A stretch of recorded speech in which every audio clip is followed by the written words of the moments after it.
Yang kami hormati Menteri Pendaya-gunaan Aparatur Negara dan Reformasi Birokrasi Republik Indonesia, Bapak Anwar Abu Bakar, Bapak Ibu para penerima penghargaan Ganesha, and also working from overseas, some is from Japan, Korea, South Korea, and also from US. Pimpinan dan anggota Majelis Wali Amanah Institut Teknologi Bandung, pimpinan dan anggota Senat Akademik IB, para guru besar Institut Teknologi Bandung, para sesepuh, tamu kehormatan dan pimpinan daerah, para pimpinan media massa, para pimpinan perguruan tinggi. Dalam hal ini saya kira hadir Rektor Universitas Pendidikan Indonesia dan pengelola Institut Teknologi Bandung, rekan-rekan dosen dan pegawai non-akademik Institut Teknologi Bandung, para mahasiswa yang kami banggakan dan kami cintai, serta para undangan dan hadirin sekalian. Assalamualaikum warahmatullahi wabarakatuh. Selamat pagi, salam sejahtera untuk kita semua.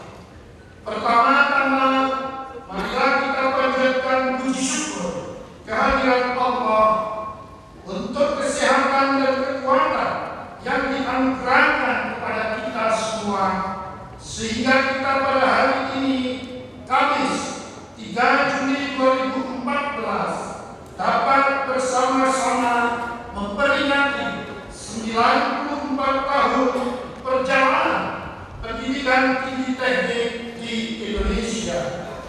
Awal dari perjalanan ini adalah berdirinya Sekolah Tinggi Teknik atau yang dinamakan Technical High School di Bandung pada tahun 1920.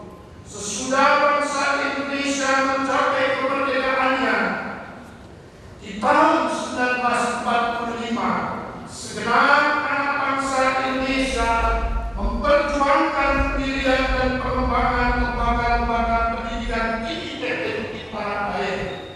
Hasil dari perjuangan ini adalah antara lain berdirinya Persatuan Insinyur Indonesia, transformasi Technical High School menjadi Institut Teknologi Bandung, dan berdirinya Institut Teknologi 10 November pada tahun 1970-an sampai dengan akhir 1980-an. Tumbuh makin banyak institusi pendidikan tinggi teknik, industri-industri strategis, dan pusat-pusat penelitian. Para tokoh pendidikan teknik di tanah air meyakini bahwa pendidikan tinggi teknik, penelitian dan pengembangan iptek, serta pengembangan industri merupakan 3 serangkai yang tak terpisahkan. Pada kesempatan ini, perkenankan saya menyampaikan pandangan berkenaan dengan permasalahan kualitas pendidikan tinggi dan akses terhadap pendidikan tinggi. Dari waktu ke waktu, permasalahan ini telah dibahas oleh berbagai pemangku kepentingan pendidikan tinggi di berbagai forum. Pemerintah, khususnya Kementerian Pendidikan dan Kebudayaan, telah menggariskan kebijakan-kebijakan untuk menjawab permasalahan tersebut.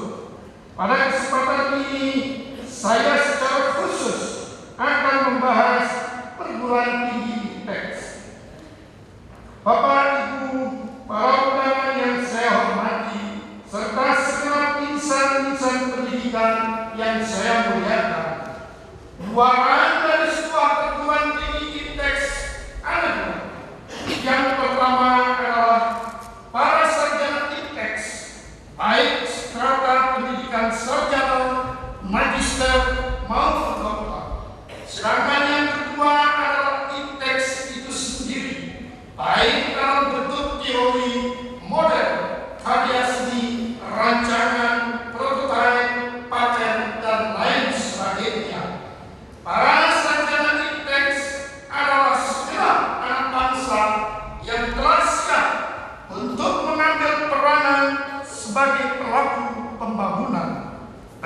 pula berbagai bentuk iptek yang dikembangkan dalam perguruan tinggi iptek juga merupakan sumber daya pembangunan.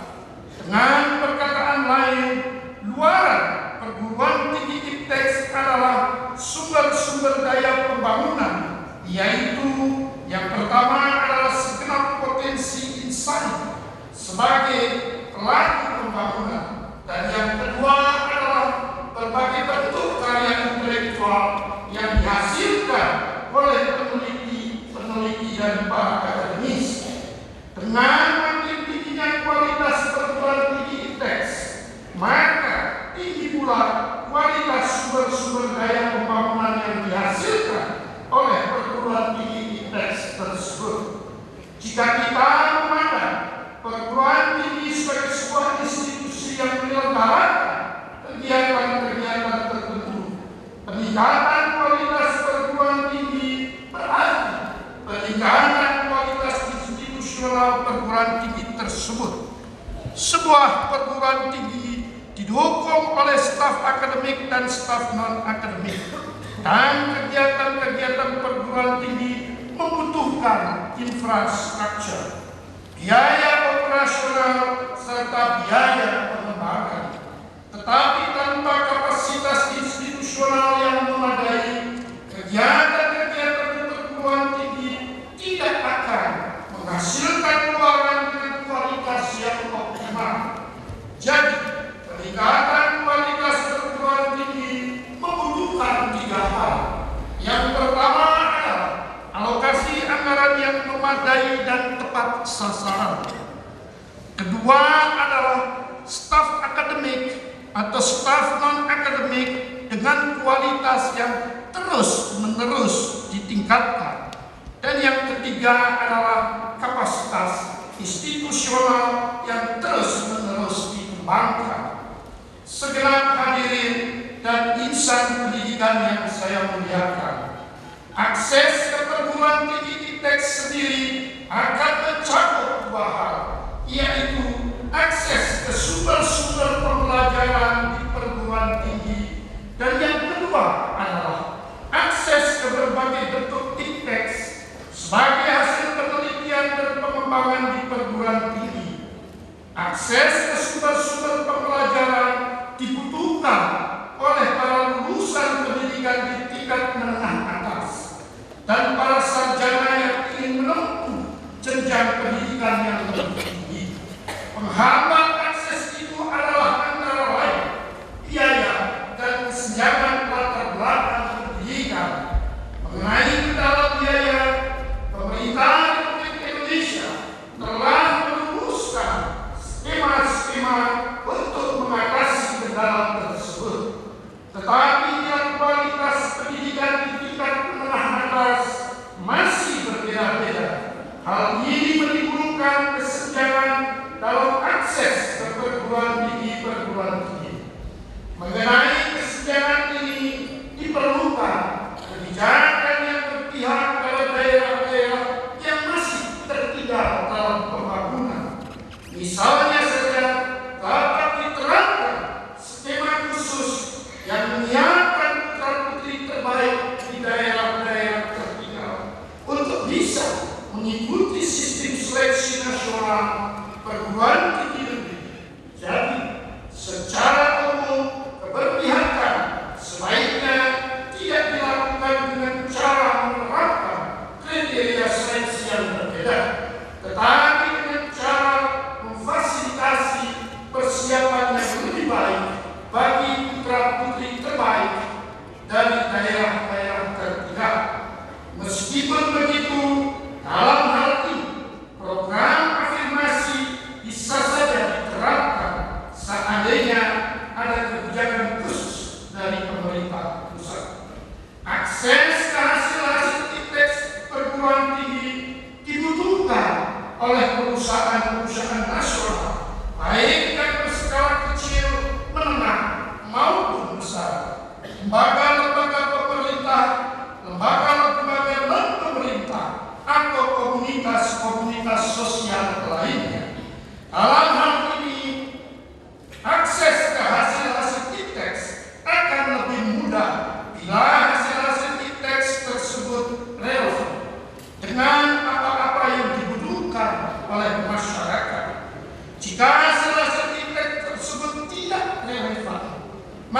akan sulit untuk diakses. Permasalahannya adalah relevansi ITEX perguruan tinggi itu adalah penting untuk dielaborasi lebih jauh karena berkaitan dengan arah dan peningkatan kualitas perguruan tinggi. Dengan perkataan lain, upaya peningkatan kualitas perguruan tinggi harus selaras dengan upaya peningkatan relevansi hasil-hasil ITEX perguruan tinggi tersebut. Bapak dan Ibu, para pendengar yang saya hormati, serta segenap insan-insan pendidikan yang saya muliakan, memiliki relevansi berarti memiliki hubungan atau konektivitas. Meningkatkan relevansi berarti mengembangkan dan memperkuat konektivitas secara sistematik. Relevansi ini perlu ditingkatkan, pertama-tama di ranah penelitian dan pengembangan ITEX. Kemudian dengan memasukkan hasil-hasil ITEX tersebut ke dalam pengajaran ITEX, maka akan dihasilkan lulusan dengan kompetensi yang relevan juga. Bagaimana relevansi ITEX dari perguruan tinggi dapat ditingkatkan? Konsepnya adalah relatif sederhana, yakni melalui interaksi yang lebih erat antara peneliti atau akademisi, pelaku bisnis, pelaku pemerintah, dan pihak-pihak lainnya. Di literatur akademik kita telah mengenal sejumlah gagasan seperti triple helix, university industry linkage, sistem inovasi, ataupun perguruan tinggi entrepreneurial. Semua gagasan ini dalam satu dan lain cara mencoba menjawab permasalahan relevansi hasil-hasil ITEX dari perguruan tinggi. Pemerintah Indonesia, baik melalui Kementerian Pendidikan dan Kebudayaan, Kementerian Riset dan Teknologi, maupun Kementerian Perencanaan Pembangunan Nasional, telah menggulirkan kebijakan-kebijakan untuk meningkatkan relevansi hasil-hasil ITEX perguruan tinggi. Tetapi dalam hal ini, kesulitan-kesulitan umumnya terjadi di lapangan, di tahap implementasi seperti yang akan kami jelaskan berikut. Kalau kita lihat, iklim persaingan usaha kita belum sepenuhnya pro inovasi. Ini berkaitan dengan beberapa faktor. Misalnya, regulasi berkaitan dengan izin usaha belum memperhatikan faktor innovativeness dari perusahaan. Pajak atau insentif fiskal secara umum belum sepenuhnya pro inovasi. Untuk kebutuhan permodalan perusahaan-perusahaan kecil atau menengah yang merintis inovasi, belum tersedia lembaga-lembaga ventura atau angel investors. Di sisi lain, perilaku konsumtif sebagian masyarakat yang tidak didukung dengan daya beli yang memadai menimbulkan perilaku yang counter innovation. Munculnya perilaku konsumen yang hanya mementingkan harga yang murah tanpa mempersoalkan kualitas produk. Kesemua faktor di atas membentuk iklim yang kurang kondusif bagi para pengusaha yang ingin bersaing dengan mengedepankan inovasi. Pada gilirannya, hal ini menyebabkan rendahnya permintaan akan hasil ITEX perguruan tinggi. Di sisi perguruan tinggi, para peneliti dan akademisi memang akrab dengan suasana laboratorium dan kelas. Tetapi pada umumnya, para peneliti atau akademisi kurang mengenal situasi persaingan bisnis. Target dan kriteria capaian akademik berbeda dari target dan kriteria capaian bisnis. Hal ini menimbulkan kendala-kendala dalam komunikasi antar para peneliti akademisi dan para pelaku bisnis. Kendala-kendala ini bisa diatasi, tetapi membutuhkan penanganan secara bersistem dan institusional. Segenap hadirin insan pendidikan yang saya muliakan, perguruan tinggi bekerja dengan dipandu oleh misi Tridharma, mengajar, mendidik, meneliti dan mengabdi pada masyarakat. Dalam kaidah institusional yang kini berlaku, seorang akademisi dituntut untuk menjalankan ketiga misi tersebut secara sekaligus. Saat ini sudah muncul pemikiran agar ada pembagian peranan di antara para akademisi secara lebih fleksibel, dinamis dan strategis dalam pelaksanaan Tridharma perguruan tinggi. Kalau seorang akademisi setiap waktu harus menjalankan ketiga misi sekaligus, tentu intensitasnya untuk masing-masing misi tersebut terbatas. Misalnya, akan sulit bagi seorang peneliti untuk bisa menjalankan intensitas penelitian dengan baik kalau pada saat yang sama juga dituntut mengajar sejumlah mata kuliah dengan jumlah siswa yang meningkat. Sebaliknya begitu juga. Pembagian peranan secara fleksibel dan dinamis di antara para akademisi memungkinkan seorang akademisi untuk pada kurun waktu tertentu berfokus pada misi tertentu. Dari Tridharma perguruan tinggi tersebut, misalnya, kalau seorang akademisi sedang merintis penelitian kemitraan dengan industri, ia memiliki waktu yang lebih luang untuk berinteraksi secara lebih intensif dengan para pelaku bisnis. Peneliti tersebut akan memiliki keleluasaan untuk bisa mengikuti target-target dan kriteria yang berlaku di dunia bisnis. Begitu pula seorang akademisi yang sedang menyusun buku ajar, ia dapat berkonsentrasi penuh pada kegiatan-kegiatan pengajaran dan penelitian yang ia butuhkan untuk menghasilkan buku ajar yang unggul. Para akademisi yang merintis upaya pemberdayaan masyarakat juga dapat berfokus pada kegiatan pendampingan di lapangan untuk mencapai target-target pemberdayaan masyarakat secara optimal. Dunia bisnis, dunia akademik, dan dunia sosial memiliki perbedaan satu dengan yang lain, tetapi ini bukan halangan bagi para akademisi untuk berinteraksi dengan berbagai pelaku di masyarakat.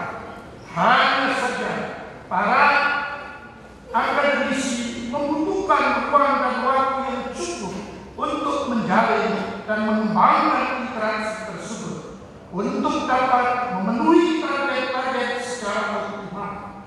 Untuk menyediakan ruang dan waktu yang cukup tersebut diperlukan kaidah-kaidah institusional yang mendukung. Sebagai institusi pendidikan tinggi, perguruan tinggi ITES tetap harus menjalankan Tridharma perguruan tinggi secara utuh dan persisten. Tetapi dalam kerangka upaya peningkatan relevansi perguruan tinggi ke depan, sebaiknya mulai dipikirkan pembagian peranan di antara akademisi secara lebih fleksibel, dinamis, dan strategik.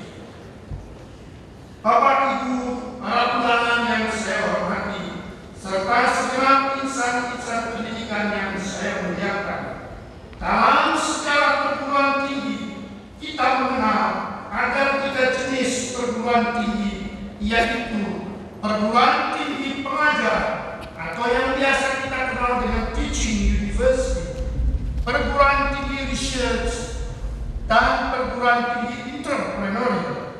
Klasifikasi jenis-jenis perguruan tinggi ini bukan atas dasar gagasan evolusioner. Artinya, perguruan tinggi research bukanlah bentuk yang lebih maju dari perguruan tinggi pengajaran, dan perguruan tinggi entrepreneur bukanlah bentuk yang lebih maju dari perguruan tinggi research. Di banyak negara saat ini kita dapat menemukan perguruan tinggi pengajaran, research, dan entrepreneurial yang bekerja secara berkelanjutan. Di dunia tidak merupakan misi universal perguruan tinggi. Yang berbeda antara satu perguruan tinggi dengan perguruan tinggi yang lain adalah strategi, program, dan tata kelola internal yang berkaitan dengan strategi dan program tersebut. Tujuan utama perguruan tinggi pengajaran adalah penyebaran ITEX dan kelulusan para sarjana. Bagi negara dengan jumlah sarjana yang masih terbatas, perguruan tinggi pengajaran masih sangat diperlukan. Sebaliknya, tujuan utama dari perguruan tinggi research dan perguruan tinggi entrepreneurial adalah penelitian dan pengembangan ITEX untuk merespon kebutuhan kekinian masyarakat ataupun untuk mengantisipasi permasalahan di masa depan, untuk merespon tantangan bangsa Indonesia di masa yang akan datang. Kita dapat pikirkan bersama langkah-langkah untuk menempatkan perguruan tinggi di Indonesia pada posisi atau peran yang lebih strategik. Misalnya, perguruan tinggi tertentu dapat mengedepankan misi-misi pengajaran. Bagi perguruan tinggi tersebut, kegiatan penelitian dilakukan untuk mendukung misi pengajaran. Misi pengabdian pada masyarakat pun dilakukan sebagai bagian dari penyebar luasan ITEX. Sementara itu, perguruan tinggi yang lainnya mengedepankan misi pengembangan ITEX, apakah untuk merespon permasalahan jangka pendek ataupun menengah, atau untuk mengantisipasi permasalahan masa depan, atau keduanya. Bagi perguruan tinggi demikian, program pendidikan bertitik berat pada program pasca sarjana. Sedangkan pendidikan sarjana diselenggarakan di bidang studi yang dipandang strategik untuk dikembangkan. Segenap hadirin dan insan pendidikan tinggi yang saya muliakan, bagi perguruan tinggi yang mengedepankan misi penelitian, perlu dilembagakan kegiatan penelitian secara multi dan lintas disiplin. Pemisahan ITEX ke dalam disiplin-disiplin diperlukan bagi konservasi dan pengajaran ITEX di perguruan tinggi pengajaran. Tetapi bagi perguruan tinggi penelitian dibutuhkan upaya multi dan lintas disiplin secara strategik untuk bisa menghasilkan ITEX baru dan terobosan-terobosan.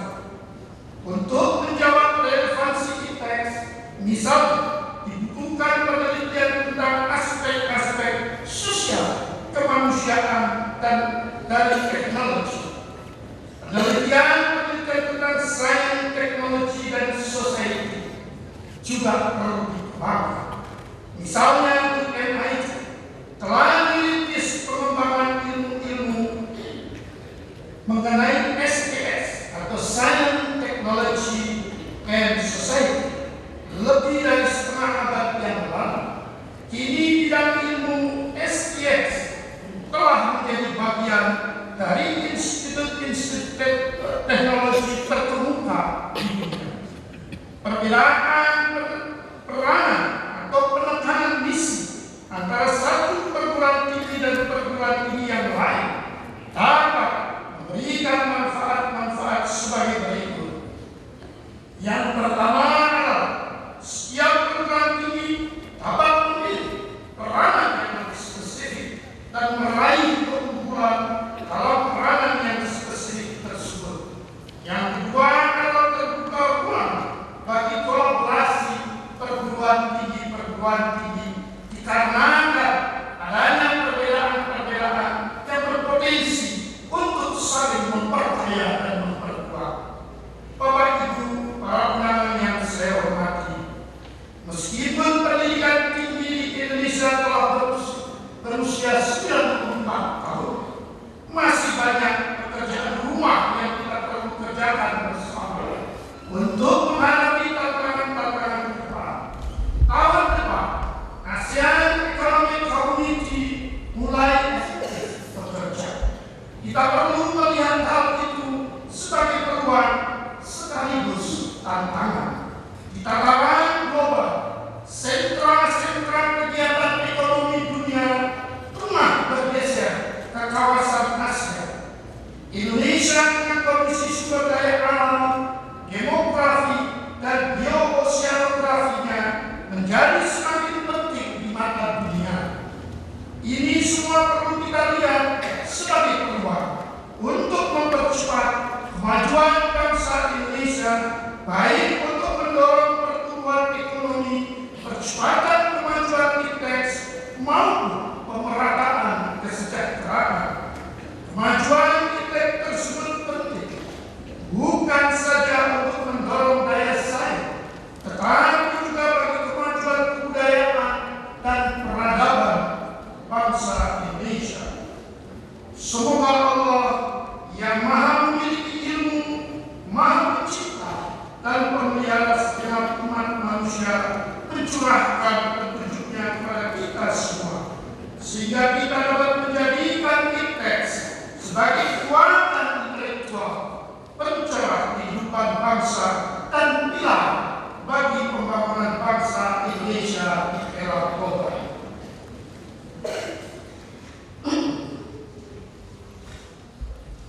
Bapak, Ibu, para undangan dan hadirin yang kami hormati, pada akhir sambutan ini, dengan rasa syukur dan bahagia, kami sampaikan bahwa pada acara yang sangat penting bagi Institut Teknologi Bandung ini, orasi ilmiah akan disampaikan oleh Bapak Dr. Haji Honoris Causa Azwar Abu-Bakar, Menteri Pemberdayaan Aparatur Negara dan Reformasi Birokrasi Republik Indonesia.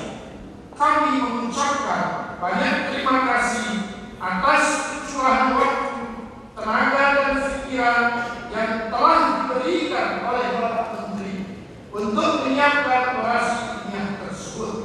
Semoga Allah membalas kebaikan beliau dan seluruh hadirin dapat menyimak dengan baik dan dapat memetik manfaat dari pemaparan yang akan disampaikan. Terima kasih. Wabillahi taufiq wal hidayah. Wassalamualaikum warahmatullahi wabarakatuh.